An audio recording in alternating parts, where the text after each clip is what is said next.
शास्त्रार्थ भगवान ने तत्वार्थ सूत्र के अंदर बड़ी छोटी सी बात करते हैं, समय दर्शन ज्ञान चारित्र मोक्ष मार्ग। इंसान मनुष्य भोग के अंदर मनुष्य जीवन के अंदर भी मनुष्य जीवन के आने के बाद जब व्यक्ति अपने जीवन के अंदर अपने जीवन की शुरुआत करता है, हमारा जीवन निरोध से निकल करके यहाँ तक पहुंचता है, 84 लाख की यात्रा करता है, तो उसके पास में लक्ष्य कुछ ना कुछ होना चाहिए। बिना लक्ष्य के जीवन जीने वाले व्यक्ति का जीवन बेकार है। बिना करने के लक्ष्य के अगर हम कहीं जाने का निर्णय करते तो जाना बेकार है। उसी तरह से बिना लक्ष्य के मनुष्य जीवन जीना भी बेकार है। क्या है?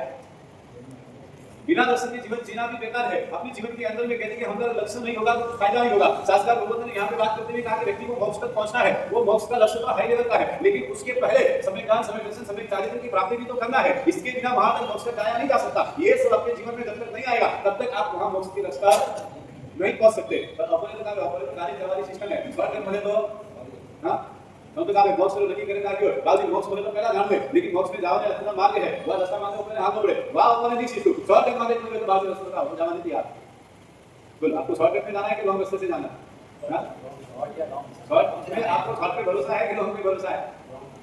हां आपसी वास्ते गायब बस सबसे शॉर्ट रास्ता बात भाषा से गाने अभी सीधो बॉक्स बोलते हुए तो हां क्या होगा बोलो। चलो कोई देव आप पे प्रसन्न हो रहा है और आकर के वो बोले कि मैं आपको अभी इसी वक्त बॉक्स में लेके जाने के लिए तैयार, आप आने के लिए तैयार हैं? हां क्या बोले बोलो। हां और वो बोले कि चलो बॉक्स की बात होती है, देव को बॉक्स में ले नहीं जा सकते, ये तो हमारे समझ में है, ये तो जान के मैं बोला। लेकिन अगर वो अभी ऐसा बोले कि मैं चलो तुमको यहाँ से देवलोक की यात्रा करा सकता हूँ, मैं तुमको अभी इसी वक्त इसी समय तुम्हारी सेवा भक्ति से प्रसन्न हुआ और मैं तुम्हें देवलोक ले जाने के लिए तैयार हूँ, कितने लोग तैयार होंगे? कोई तैयार नहीं है। अरे मेरा तैयार बात देवलोक बोलते हैं चल क्या करना है? अरे विशाखापट्टनम की गर्मी कौन सांग रहे? अरे कहते हैं ठीक है देवलोक के लिए तो शांति होए है कि नहीं? मतलब आगे आनंद आ कि नहीं आ रहा? यहाँ पर बात करते हैं वही समझाने का प्रयत्न शास्त्र भगवत कहते हैं। हम अपने लक्ष्य को देख करके काम करना चाहिए। लक्ष्य तो हमारा मोक्ष है, लेकिन वहां तक पहुंचने का मार्ग यानी कि ये धर्म है, ये धर्म के मार्ग पे चल के ही वहां तक पहुंचा जा सकता है। डायरेक्ट ऐसा दुनिया का कोई शॉर्टकट रास्ता आपके लिए कोई स्पाइस वाली प्लेन की कोई व्यवस्था नहीं है। मोक्ष में जाने के लिए आप ही ड्राइवर हो और आपको ही पुरुषार्थ करना है, आपको ही मेहनत करना है, आपको ही अपने लगे हुए कर्मों का नाश करके अपने आप को ही आपको जरिया वहां पर बनाना पड़ेगा। आपका साथ साकार देने वाला उसमें कोई नहीं है। आपको वहां तक ले जाने के लिए अगर परमात्मा में सामर्थ्य नहीं था तो हम तो कहां से ले जाएंगे? हम कहां से जा सकते? परमात्मा की भावना सुंदर थी, परमात्मा को हमेशा निरंतर चिंतन चलता रहता था। सभी जीव गुरु शासन की भावना थी। परमात्मा तो चाहते थे तुमको कब का मोक्ष में लेके चले जाते, लेकिन तुमको मोक्ष में ले जा सके ये ताकत तो परमात्मा में भी नहीं थी। परमात्मा ने मार्ग बता दिया, परमात्मा ने रास्ता बता दिया, परमात्मा ने धर्म की स्थापना कर दी। तो जो परमात्मा के पास था वो सब परमात्मा ने कर दिया। जो परमात्मा ने किया वही तुम्हें बताया कि तुम ऐसा करोगे तो मोक्ष तुम अवश्य में पहुंचोगे। लेकिन हम तो ठहरे दरिया दिल इंसान, हम भगवान की सुनते कहां? हां आपको लगता है हम परमात्मा की सुनते बहुत कम है, अपने आप का सुनते बहुत ज्यादा है। यहाँ पर बात करने का कि श्रुत ज्ञान धारक अगर हम विचार करें अंगार मेदन आचार्य भगवंत जैसे की बात आती है कि इन महापुरुषों ने जीवन में अपने जीवन के अंदर इतना सब कुछ ज्ञान हासिल करते हुए भगवान प्राणी जगत के निष्कारण जिनेश्वर द्वारा कहे हुए कि ऊपर श्रद्धा न रखते हुए भी उन्होंने भी अपने आत्महित की चिंता की, लेकिन आत्महित के लिए उन्होंने भी कुछ प्राप्त नहीं किया। क्योंकि आचार्य भगवान होते हुए भी 14 का ज्ञान इतना सब कुछ प्राप्त होते हुए भी लेकिन श्रद्धा की कमी रह गई। तो शास्त्र भगवंतों ने कहा, शास्त्र में उनके बारे में भी बात सुनने में आती है, समझाने में आती है और बताने में आती है कि उनके जीवन में भी कुछ भी प्राप्त नहीं हो सकता। हम सोचें कि हमें विचार करना है, समझने का प्रयत्न करना है। यहाँ पे कहा कि संगीत दो तरह से प्राप्त होता है, एक स्वभाव से, एक अथवा गुरु उपदेश। स्वभाव से यानी कि गुरु वगैरह के उपदेश की अपेक्षा अधिक अपने आप से और स्वाभाविक स्वयं संस्कृत प्राप्त हो जाता है। स्वाभाविकता अपने जीवन में अपने अंदर अगर श्रद्धा वचन अगर हम परमात्मा के ऊपर विश्वास करके चले, उन वचनों को अगर हम चिंतन करने का प्रयत्न करें, एक से जीवानी सुनने के बाद में धर्म के मार्ग को हम समझे और उसके ऊपर चलने का प्रयत्न करें, स्वतः अपने आप में एक स्वाभाविक यानी कि संगीत की प्राप्ति हो सकती है। और गुरु उपदेश का चिंतन, जैसे सुंदर सारिका की बात आती है, रेवती सारिका की बात आती है, इनके सबके जीवन में क्या था? मात्र परमात्मा के वचनों के द्वारा ही संगीत की प्राप्ति। ठीक है नहीं? और श्रेणी महाराज को क्या था? परमात्मा के प्रति श्रद्धा और विश्वास, परमात्मा के प्रति महावीर स्वामी के प्रति वो राग था। लेकिन इन सबने अपने जीवन में वचनों को उतारा, इतने कष्ट आए, इतने लोग आए, इतना सब कुछ, लेकिन फिर भी उन्होंने कभी भी अतत्वों पर भरोसा नहीं किया। तत्वों पर भरोसा था, परमात्मा के वचनों पर भरोसा, उनके ऊपर श्रद्धा। यहाँ पर बात करें गुरु उपदेश यानी कि गुरु के कहे हुए वचन, धर्म उपदेश के द्वारा जो भी वचन गुरु महाराज फरमाते हैं, जो भी पूर्वाचार्य आचार्य भगवान फरमाते हैं, उनके ऊपर संपूर्णता श्रद्धा रखकर हम संगीत की प्राप्ति कर सकते हैं।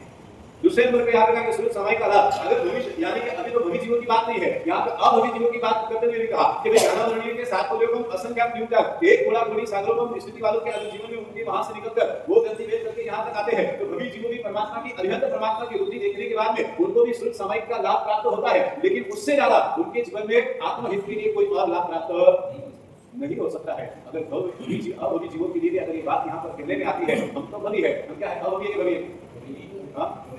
कभी सॉरी बिना जानते भाई थारी वाली बात जो भूमि में आओगे कभी जीवों में आओ। तो यहाँ पर बात करते हैं कि अरिहंत की विभूति, अरिहंत परमात्मा की रुचि देखकर उनके जीवन में भी जो समय जितना लाभ उनको प्राप्त हो सकता है, लेकिन उससे ज्यादा आत्महित के लिए उनके जीवन में कुछ भी प्राप्त नहीं होता है। यहाँ पर बात करते हैं अंतर्मुहूर्ति सम्यक दर्शनम प्राप्त बनती है निसर्ग हेतु कामनम सम्यक श्रद्धा उच्यते, यानी कि मध्य के अंत मुहूर्त में जो संकेत प्राप्त होता है वो सम्यक श्रद्धा वाला निसर्ग संकेत कहा जाता है। गुरु उपदेश की बात करेगा, गुरु उपदेश के आलंबन से सुनने के मात्र से प्राणियों के जीवों को सम्यक श्रद्धा उत्पन्न होती है, तो अधिगम नाम का दूसरा संकेत कहा जाता है।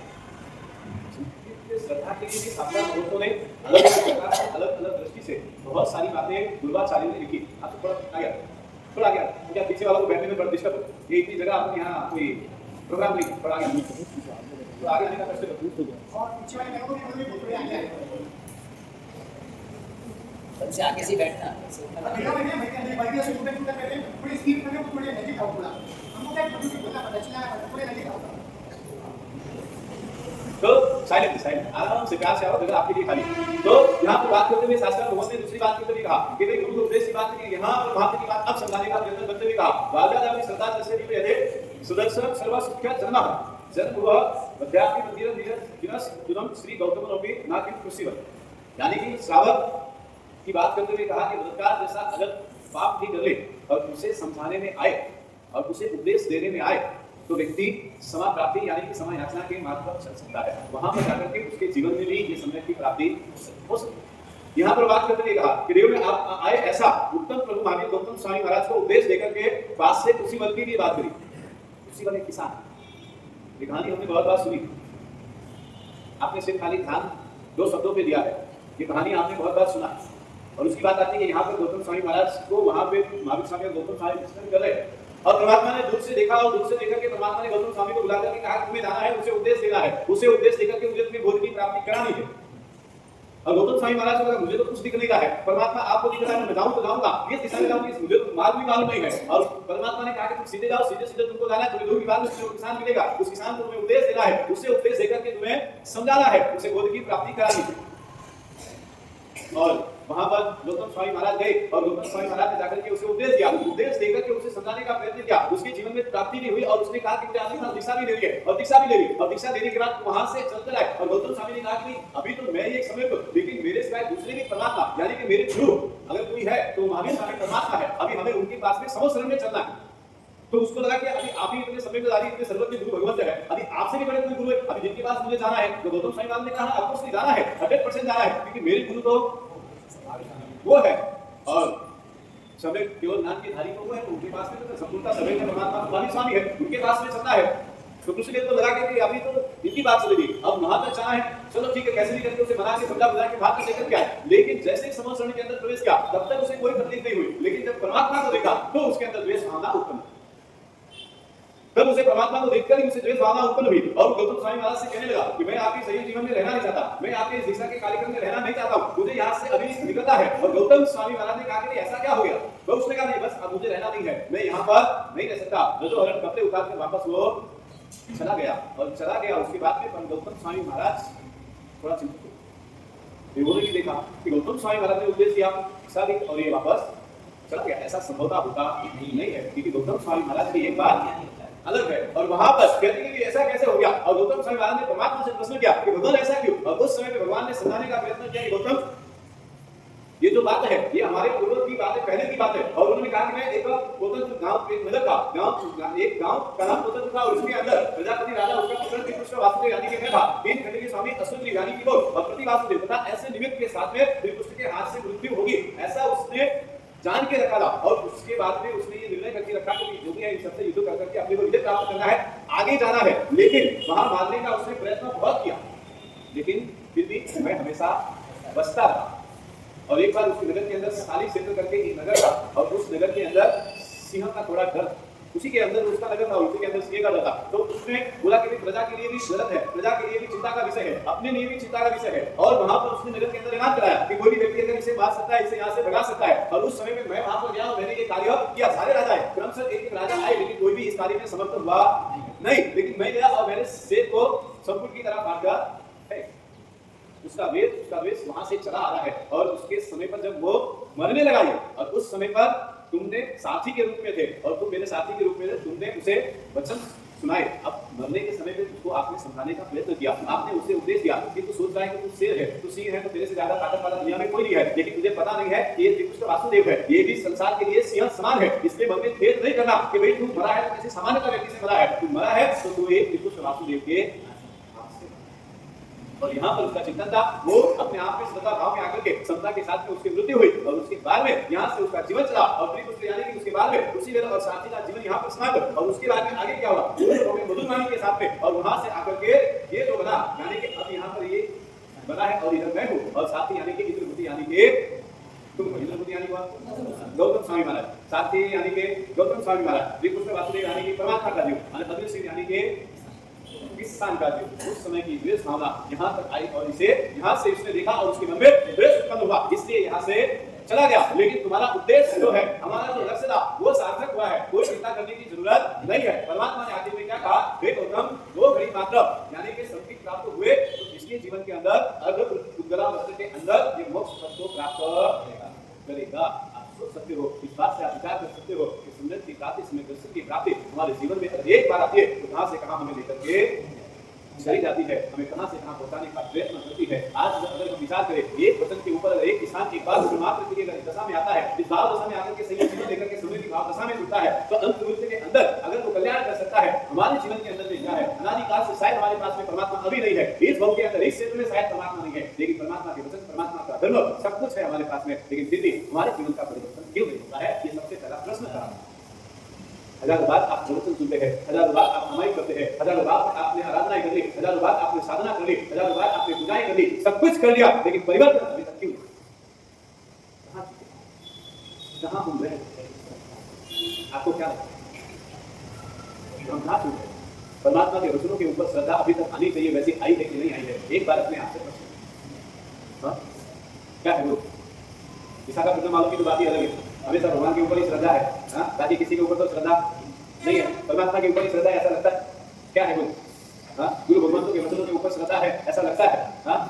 रात को गुरु भगवंत भाई मुझे उठाकर कहते कि तुम्हें समुद्र में जाना है तो जाना है, बिना प्रश्न के कौन बन जाएगा?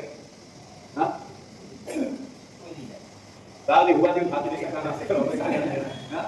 हमारी बात यही आती है, हमें समझने का प्रयत्न करना है। काल चलो मान लो अगर कहती है अपने जीवन के अंदर आप सुबह उपासना में आए और उपासना में आए, अगर गुरु भगवंत ने कह दिया बिना संपर्क कि भाई आपको यहाँ पर एक साधारण परिवार के वहां पे आपको लाख रुपए देने जाना है, बिना प्रश्न किए एक सेकंड के अंदर में तहती करके जाने का प्रयत्न कौन करेगा? नहीं होगा। 10 बजे प्रश्न मन में तो विचार आ गई, 50 बजे तो हौसला बात सुबह सुबह बंद करवाएगी, सुबह कॉल दी नहीं होगा। और क्या इससे ज्यादा हम और क्या सोच सकते हैं? क्योंकि हमारी आसक्ति पैसे की आसक्ति जो आत्मशक्ति है, इसी का नाम आसक्ति। समझ में आ रहा है कि नहीं आ रहा? संसार के दुर्लभ पदार्थों के प्रति हमारी जो आसक्ति है, हमने जो अपने आप में दुर्लभ पदार्थों के प्रति आसक्ति रखी है, हमने अपने आप को फंसाने का काम किया है और इस तरह से फंसा के हमने अपने आप को रखा है कि संसार के अंदर आसक्ति आत्मशक्ति है पर जा नहीं सकती, आसानी से आ जाएगी लेकिन मुश्किल से भी जाना मुश्किल है। मतलब आपको ये बात तो है तो अपनी आसक्ति छोड़नी तो नहीं है, वही बात बोल रहे भाई मुझे हरा एक आसक्ति आई पाई दवा खाना से जानी क्यों जाने देना? पैसे के ऊपर आसक्ति आ गई तो जाने नहीं देना, परिवार के ऊपर आसक्ति आ गई तो जाने नहीं देना, घर के अंदर के ऊपर, घर के ऊपर, बंगले के ऊपर आसक्ति आ गई तो हमें छोड़ना नहीं है। संसार के दुर्लभ पदार्थों के ऊपर हमारी आसक्ति आ गई, अब उससे हमें जाने देना। दवा जरूर की दवा देने को जाती है क्यों है? क्या है? छोड़ने की इच्छा तो बड़ी है पर सुख तो नहीं है। क्या है? खाली छोड़ने की इच्छा ऊपर से है इसीलिए नहीं छूटता है, अंदर से अगर छोड़ने की इच्छा हो तो बहुत कुछ छूट सकता है। हमारी इच्छाएं क्या है? ऊपर से उपासना के अंदर, संसार के अंदर, हर जगह तो कहते हैं ना, वैसे भी दो ही जगह छोड़ने की इच्छा होती है। आजकल के इंसान के जमाने की अगर हम बात करें, संसार में अगर अपनी बात करूं तो इंसान में दो ही जगह छोड़ने की इच्छा है, एक उपासना में आओ जरे छोड़ने की इच्छा है और एक संसार में जाओ जरे छोड़ने की इच्छा है, बाकी कतई छोड़ने की इच्छा नहीं रहती। अफ्रीका में उपासना में आया, बाबू बोले दिया तो लागे बाबू सही बात है, छोड़ना देने तो है ही है, देखो छोड़ना ही सही है। उपासना की बारी किया तो कैसे पासा घेरा ना तेरे हिसाब संसार में जाओ तेरे छोड़वा जाओगे तो वन टाइम आगे आदमी को गुरु अच्छो तो भगवान करे गुरु बहनों से जाए अतरा पैसा कमाया अतरो धर्म की दो अतरो है की दो कोई बात आखिर में आऊं तो अरे पढ़ियो तो वन टाइम आगे यार ऑपरे भी यूज करना सीखे ऑपरे यूज नहीं करियो तो काल में ऑपरे भी भाई दशा बैठिए पासा तेरे संसार ना गेट की पासा बाहर आया के पास मोबाइल में मैसेज आयो पासा देखिए ना बस ठीक है ऑपरे कोई लेना नहीं अरे संसार भेजा के जल्दी आ मैं तो दुनिया में एक बात बहुत सामान्यता कहना चाहता हूं कि घर दुनिया थोड़ी हो जाता हो लेकिन संसार एक ऐसी जगह है जो सबसे ज्यादा पूरी अगर वहां जाने के बाद अगर व्यक्ति के मनोविज्ञान के गुणगत बदल जाए और सच में व्यक्ति संसार के जीवन के अगर सार्थकता को प्राप्त कर ले तो अपने जीवन में बहुत कुछ प्राप्त कर सकता है। गौतम बुद्ध के जीवन के अंदर में उनके लिए कोई बोध नहीं था, उनके जीवन में कोई उनको प्रेरणा देने नहीं गया, लेकिन मात्र खाली एक शब्द देखकर उनके जीवन में वैराग्य प्राप्ति हुई और दुनिया के लिए भगवान बनकर के खड़े हो गए। नगर के अंदर उनका परिभ्रमण चल रहा था, 10 लेकर के अंदर आ रहे तो अचानक सामने से उन्होंने देखा कि एक व्यक्ति को बांध के 4 व्यक्ति उठा के और पीछे कुछ लोग चलते आ रहे हैं और उन्होंने देखा, उन्होंने कभी जीवन में ये दृश्य देखा नहीं था। अब देखा तो उन्होंने साथी को रोकने के लिए कहा कि बेटा तुम जरा इनसे मुलाकात करते हैं, ये व्यक्ति कौन है और इन्होंने ऐसा कैसा गुनाह कर दिया कि जिसकी वजह से 4 व्यक्ति को बांध के इस तरह से लेकर के जा रहे, इन्हें ऐसी कौन सी सजा दी गई है। साथी ने कहा महाराज देखो अपने को इससे कोई लेना देना है नहीं, अपन इसमें पढ़ने की जरूरत नहीं है, इसे हम देख के क्या करेंगे, हम आगे चले के हमारे लिए ठीक रहेगा, लेकिन गौतम बुद्ध के जीवन में आया नहीं इसलिए तुम बताओ मुझे मालूम को पढ़ना चाहिए कि इसने क्या गुनाह किया है। और साथी ने बड़े सुंदर शब्दों में कहा कि महाराज इसका कोई गुनाह नहीं है, अब ये इंसान मर चुका है, अब इसे बांधकर जलाने के लिए यानी कि शमशान पे इसको लेकर के जा रहे थे। ये सत्य गौतम बुद्ध के काम अभी मर चुका है।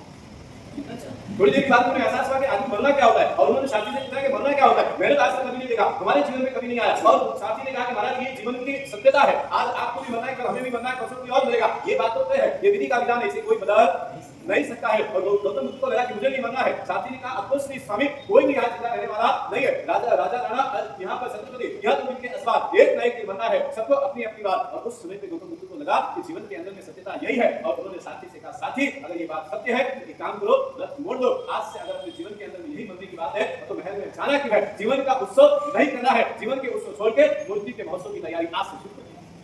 और विश्व के लिए उन्होंने अपने जीवन के अंदर में मूर्ति के महोत्सव ऐसा मनाया कि जीवन के लिए भगवान बनकर के खड़े। नारी की बात नहीं है,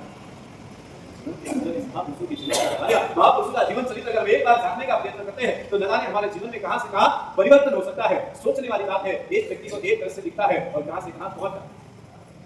हमारे शास्त्रों के अंदर भी महापुरुषों की ऐसी बहुत सी बातें हैं। अगर हम सरस्वती महाराजा की बात करें तो उनके जीवन के अंदर कहां से कहां परिवर्तन आता है। हम अगर महापुरुषों के मुनि भगवंतों की बात करें, हैमुता मुनि की बात करें, गौतम स्वामी महाराज की बात करें, एक से एक महापुरुषों के जीवन के अंदर कैसे कैसे उन्होंने अपने जीवन को परिवर्तन किया है। निमित्त मात्र बीता है और जीवन में परिवर्तन होता है। हमारे पास में भी इतने कितने निमित्त आए होंगे। आज घर के अंदर, परिवार के अंदर, लोगों के अंदर, समाज के अंदर इतने झगड़े होते हैं, इतने लड़ाई होते हैं, घर अलग हो जाते हैं, परिवार अलग हो जाता है, भाई भाई अलग हो जाते हैं, एक दूसरे से हम अलग हो जाते हैं, एक छोटे से जमीन के टुकड़े के लिए अलग हो जाते हैं, लेकिन फिर भी हमें कोई वैराग्य नहीं आता। सच में आपको लगता नहीं कि संसार आसान है? हाँ क्या लगे सुरेश जी, संसार आसान लगे कि नहीं आपको? हाँ संसार बढ़िया लगे, संसार आसान नहीं आपको? संसार हमें अच्छा लगता है इसलिए छोड़ने की इच्छा नहीं होती है। संसार के अंदर जब तक हम हैं, एक बात समझ के रखो, जब तक संसार हमारे अंदर है तब तक हमें संसार हमेशा अच्छा ही लगता है। जिस दिन हम संसार के अंदर आएंगे उस दिन संसार हमें आसान लगना शुरू हो जाएगा। तो आपको सोचना है, आपको संसार में रहना है या आपके अंदर संसार रखना है, ये आपका लेसन है। आपको सोच के, आपको विचार के, आपको चिंतन करना है, अपने आप में अपनी आत्मा का चिंतन करते हुए एक न एक सोचना है, विचार करना है कि सच में हम संसार में है कि संसार हमारे अंदर है। सोचना है, आपको लगता है सोचना चाहिए। एक बार आपको विचार करना है, रोज रात को सोने से पहले 2 मिनट के लिए चिंतन करो कि भगवान आपने इतना सब कुछ किया है, बहुत अच्छा है, आपकी कृपा है, लेकिन सच में मुझे कुछ भी नहीं चाहिए। आप मुझे क्या चाहिए, आपको क्या चाहिए बोलो, ये नहीं चाहिए तो क्या चाहिए, इसके सिवाय कुछ तो होगा ना, कुछ तो पक्का करके आपने रखा होगा, कुछ तो सही है। परमात्मा से एक ही प्रार्थना करना है, भगवान जीवन काल कुछ मिले या ना मिले, परमात्मा आपका शासन मिले, परमात्मा आपका सानिध्य मिले, परमात्मा आपका धर्म मिले, दुनिया में इससे ज्यादा मुझे भी नहीं चाहिए। तुम्हारे पास महाराजा के पास में इतना सब कुछ होते हुए भी परमात्मा के पास में जाकर के रोज परमात्मा से ही प्रार्थना करते थे, भगवान ये राज्य सब कुछ आप दे दो, मुझे कुछ भी नहीं चाहिए, मात्र सिर्फ आपका शासन मिले, मुझे इतना चाहिए। उसके बाद तेजपाल के पास में सब कुछ था लेकिन कोई आसक्ति नहीं थी। जब भी परमात्मा के पास में जाते थे, जब भी गुरु भगवान के पास में जाते थे, पहला प्रश्न करते थे भगवान ये सब छोड़ने का रास्ता था। आप रोज साधु भगवान के पास में जाते हो, रोज महात्माओं के पास में आप वंदन करने जाते हो। इतने सालों में आप अपने सगे वाले महात्मा के पास में गए होंगे, अन्य महात्माओं के पास में आप गए होंगे, लेकिन आपने कभी महात्मा से पूछने का प्रयत्न किया कि आपके जीवन के अंदर में ऐसा क्या हुआ है जिसकी वजह से आप यहाँ पर हैं और हम यहीं के यहीं रह गए। आपने इतना आसानी से छोड़ दिया, हम आज तक छोड़ नहीं पाए। महात्मा छोड़ने का कोई मार्ग तो बताओ, आपने कभी पूछा? नहीं पूछते, पूछना चाहिए, कभी पूछो। आपके तो सगे वाले में किसी के तो भाई महाराज होंगे, किसी के महाराज, किसी के मासी महाराज होंगे, है कि नहीं है? हां जने 4 जणा की बस में बात ले बट टाइम तो गुरु जी के तो भाई बात हमारे साथ तुम्हारा बहन महाराज है, बात तुम्हारा भाई महाराज है, बस तो क्या हो गया? बस गर्भ से खाली बोलना भी सके भाई महाराज है, भाई महाराज के जैसा जीवन में आचरण क्या किया? ये तो सोचो। उन्होंने तो दीक्षा ले ली, उन्होंने तो संसार छोड़ दिया, लेकिन आप उनके साथ में संपर्क में 10 साल से रहे, 25 साल से रहे, लेकिन उनके जीवन को देखकर हमने अपने जीवन में क्या हुआ? विचार आ रहे भाव भावना सीधे भाव दाऊद वाले के भाव बाजार में थोड़ी बदल दिया कि पैसा देना है। हाँ भाव लाएंगे तो आएगा। संसार के प्रति रहने का भाव कैसे आ जाता है? बेटा दुखी हो जाए तो उसके लिए भाव चिंता के कैसे आ जाते हैं? हाँ बिजनेस में नुकसान हो जाए तो उसके प्रति भाव कैसे आ जाता है कि हमारा तो अपना नुकसान हो गया, अगर को नुकसान हो गया, भाव अच्छा हाथ तो अचानक 10 लाख रुपया लॉस हो गया, क्यों भाई? हाँ वास्तव चिंता करता है, टेंशन थोड़ी करो कि नहीं करता। हमारे जीवन के अंदर में अपनी सारी इस बात को हमें समझने का प्रयत्न करना है, यही शास्त्र भगवान हमें समझाने का प्रयत्न करते हैं और यही बताने का प्रयत्न शास्त्र भगवान ने किया। आसक्ति को छोड़ना है, समय की प्राप्ति करनी है। मैं ये कहता गुरु के उपदेश से शायद समय की प्राप्ति इस काल में न हो, लेकिन मैं ये नहीं मानता कि अवश्य में हो जाती है, बस श्रद्धा और विश्वास आता है। आज के जीवन में जितने भी महापुरुष चारित्र जीवन अंगीकार करे, जितने भी व्यक्ति गुरु के वचनों को सुनकर के दीक्षा संयम जीवन अंगीकार करे, इनके जीवन में कहीं ना कहीं परिवर्तन तो आ रहा है ना। कोई आज आप देखने जाओ, आज संयम लेने वाला व्यक्ति कहां से कहां पहुंच रहे हैं। आज कौन से व्यक्ति जो लाखों रुपए का पगार है, जो एक से एक हाई लेवल की डिग्री पढ़े हुए हैं, जो सीए से ऊपर की डिग्रियों के जाते हुए एमबीबीएस करे हुए हैं, कोई अगर कोई कहां से कहां, कोई क्या है, कोई वकील है, कोई सीए है, कोई क्या है। आज ये सब एक से एक व्यक्ति अपने जीवन में जो अमेरिका के अंदर 50-50, 60-60 महीने का 1-1 करोड़ का पैकेज छोड़कर के संयम जीवन अंगीकार करे, गुरु वचन कुछ तो ताकत है कि नहीं? हां ऐसे ही थोड़ी हो रहा है। लेकिन गुरु वचनों के प्रति विश्वास और श्रद्धा नहीं है। जिनके जीवन में श्रद्धा है वो करोड़ रुपए का पैकेज भी छोड़ने के लिए आसानी से तैयार है। पैसे के पीछे आज विशाखापट्टनम के अंदर की बात है, हर व्यक्ति के पास में पैसा है, हर व्यक्ति करोड़पति है, हर व्यक्ति दास है, सबके पास में सब कुछ है, लेकिन यहाँ उपासना में आने के लिए तैयारी कितनी है? गर्मी में यहाँ स्नान करने के लिए तैयारी कितनी है? उपासना में एसी लगाओ, जरा मन आवारी इच्छा है, एसी नहीं है तो फिर आवारी इच्छा नहीं है, बाद में घड़ी लागे, दादा बेटा तो बड़ी गर्मी लागे, ठीक ना हो? हाँ लागे इच्छा लागे, 1 घंटा भी सही तरीके से बीमारी का स्मरण करना हो, उसमें भी हमारी सहन शक्ति। सूरत के अंदर, अहमदाबाद के अंदर आप देखते जाओ, बड़े-बड़े उपासनालय के अंदर पंखा चालू करना भी अलाउड नहीं होता है। वहां पर आप जाकर के देखो, एक साथ में 1000-1000, 2000 पब्लिक एक साथ में बैठी है, एक नजर एक टस गुरु के वचनों को सुनते हैं, कभी भी आगे पीछे भी देखने का प्रयत्न नहीं होता है।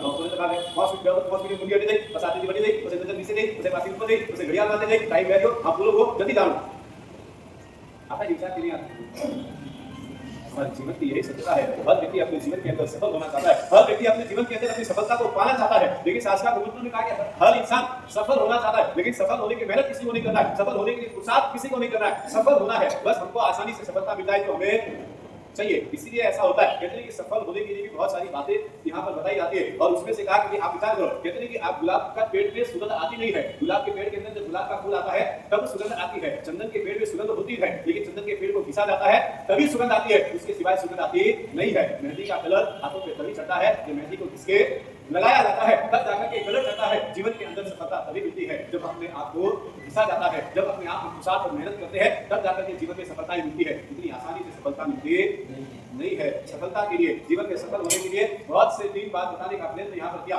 पहले नंबर पे कहा कि सफल होना है, आपके अंदर उत्साह शक्ति अवश्य में होना चाहिए। उत्साह शक्ति आपकी ऐसी होनी चाहिए। उत्साह शक्ति होने पे स्वागत समझो कि आपके पास में वो शक्ति है। कहीं कहीं किसी के पास वो शक्ति आदि नहीं होती है, लेकिन आपके पास में उत्साह शक्ति है। उत्साह शक्ति हमारी अगर मजबूत है, उत्साह शक्ति के प्रबंध हम अपने आप में मजबूत है, हम अवश्य जीवन में सफल हो सकते हैं। उत्साह शक्ति की गति अगर बढ़ती है, लक्ष्य अपने आप आपके सामने आकर के खड़ा होता है। कहते हैं कि गाड़ी के अंदर एक गेज होता है स्पीड के लिए, अगर गाड़ी के अंदर गेज बराबर डाला जाए तो गाड़ी की स्पीड बराबर पकड़ती है नहीं पकड़ती? गाड़ी से चलाओ कौन सा है? हाँ गाड़ी किसके पास है? हाथ में और व्हीलर 2 व्हीलर हैंडल पाया तो ऐसे के लिए है ना लागे तो एक तो चाहिए। हमें तो कहा कि घर में मेंबर बड़े साल भी गाड़ी से कौन से इमरजेंसी में आवे बात ये थोड़ी आती। आपको पता है हिंदुस्तान की जितनी पॉपुलेशन नहीं है उससे ज्यादा हिंदुस्तान में गाड़ियां, आपको पता है हिंदुस्तान की जितनी पब्लिक नहीं है ना उससे ज्यादा हिंदुस्तान में गाड़ी।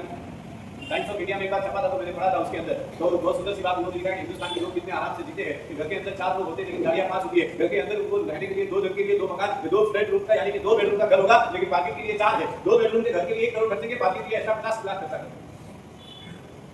हाँ ऐसा ही है। और फिर विशाल होने नहीं प्रॉब्लम आ रही है, बाकी हमें होने नहीं। अगर एक गाड़ी पे एक पार्किंग करे, 2 गाड़ी पे एक पार्किंग ऐसा खरीद को पड़ेगी। मेरे का करो बिल्डर के कितना 30 लाख ऐसा देना पड़ी और फिर दियो की जो बाकी बात है।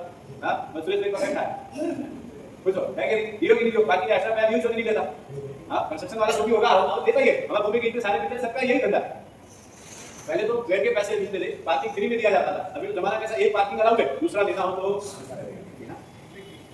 देना ही पड़ता है। आप नहीं देंगे तो चलेगा नहीं, क्योंकि आपको 2 गाड़ी से काम नहीं होता है। इसमें 2 की 3 गाड़ियां चाहिए, 3 की 4 गाड़ी चाहिए, तो बाकी की उसी हिसाब से लेना पड़ता है। यहाँ पे बात करेंगे सफलता अपने जीवन के अंदर में प्राप्त करना है। हम जब सफलताओं की चीज पर चढ़ते हैं, सफलता आसानी से नहीं आती है। सफलता मेहनत मांगती है, सफलता पुरुषार्थ मांगती है, सफलता शक्ति मांगती है। आप चार जीवन के अंदर अब्दुल कलाम के जीवन की बात आती है। राष्ट्रपति जब उनसे पद से रिटायर हुए और राष्ट्रपति पद से रिटायर होने पर राष्ट्रपति भवन के अंदर में अचानक उनके जीवन के अंदर ये घटना हुई और वहां पर आकर के एक मोर गिरा, और मोर गिरा उन्होंने देखा, मोर जख्मी था। उन्होंने लोगों को बुलाया, लोगों को बुला करके पूरे मेडिकल सिस्टम को बुला करके कहा कि ये मोर, मैं इतना चाहता हूं कि ये मोर मेरे सामने खुशी खुशी उड़े, इतना मुझे चाहिए। और उस समय पर सारी सुविधा हुई, सारी ट्रीटमेंट कराई गई, सारी दवाई सब कुछ हुआ, और सामने जब मोर को लाया गया और मोर को लाने के बाद में मोर उनके सामने उड़कर गया, उनको बड़ा खुशी आनंद हुआ। राष्ट्रपति पद से हटे और उनसे इंटरव्यू में पूछा गया, आपके जीवन के अंदर राष्ट्रपति पद के अंदर ऐसा कौन सा सबसे सुंदर प्रसंग रहा कि जिसके अंदर आपको स्वयं को आनंद आया हो? और उस समय को उन्होंने कहा कि मेरे समय की बात है, एक घटना के अंदर एक ऐसा ये पक्षी मोर आकर के गिरा, और मोर आकर के गिरा, उसकी दवाई हुई, और उसकी दवाई होने के बाद में जब वो मोर मेरे सामने, मेरी नजरों के सामने उड़कर के चला गया, मेरे पूरे राष्ट्रपति काल के अंदर मेरे जीवन का सबसे उत्साह का, सबसे आनंद का, सबसे खुशी का पल कोई था तो वो था कि मोर सही सलामत